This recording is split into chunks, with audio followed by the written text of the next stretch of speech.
السلام علیکم ناظرین، آپ دیکھ رہے ہیں ہمارا یوٹیوب چینل فارم آتی جٹ ولاگ۔ ناظرین، آج کی ویڈیو میں ہم آپ کے ساتھ ایک انفارمیشن ویڈیو سے شیئر کرنے جا رہے ہیں۔ جیسا کہ آپ کو معلوم ہے، گرمیوں کا موسم چل رہا ہے، تو ابھی جو مچھر ہے اور یہ جو کیڑے مکوڑے ہیں، ان کی تعداد بہت زیادہ ہوتی ہے، اور اس موسم میں مچھر کا یہ خاص طور پہ اٹیک ہوتا رہتا ہے۔ تو مچھر سے بچاؤ کے لیے ایک نسخہ میں آپ کے ساتھ شیئر کرتا ہوں۔ سب سے پہلے تو یہ جو ماسکٹ وغیرہ آپ لگاتے ہیں، جلیبی ہوگی یا کوئی بھی چیز ہے، یہ آپ کے گردوں کے لیے اس کی جو اسمیل ہے وہ تو خطرناک ہوتی ہے، چاہے مچھر والا ایل ہو، جلیبی ہو، یا کوئی بھی اس قسم کی چیز ہو، تو اس سے بچاؤ کریں۔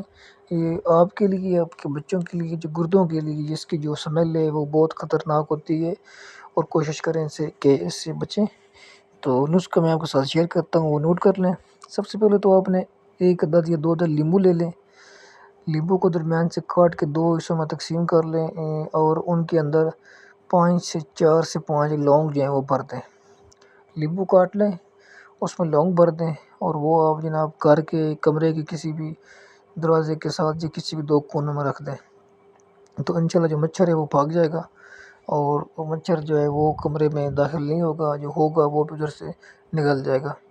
تو اس کے ساتھ دوسرا طریقہ میں یہ ہوتا ہے کہ آپ ایک عدد یہ پیاز لے لیں، اس کو درمیان سے کاٹ لیں، اس میں تھوڑا سا آئل ڈال دیں، اور جناب اس کو آپ لگا دیں آگ۔ اس کے اوپر وہ جو روئی کا بنا کے نا آپ تھوڑی سی رکھ دیں، اور اس کو آگ لگا دیں، تو اس سے یہ ہے کہ جو آپ کے جو کمرے میں مچھر ہوگا وہ بالکل بھاگے گا، دوبارہ اس جگہ پہ مچھر نہیں آئے گا۔ تو 1 سے 2 دن کے بعد یہ آپ ایک عمل کریں، تو انشاءاللہ آپ مچھروں سے اور چھوٹی مکھیوں سے اس سے چھٹکارا حاصل کر سکتے ہیں۔ باقی ویڈیو آپ کو اچھی لگتی ہے تو لازمی اور ویڈیو کو لائک کر دیا کریں۔ چینل ہمارا نیا ہے تو برائے مہربانی ہمارے چینل کو بھی سبسکرائب کر دیں۔ ملتے ہیں کسی اور اچھی ویڈیو کے ساتھ، اپنا خیال رکھیے گا، اللہ حافظ۔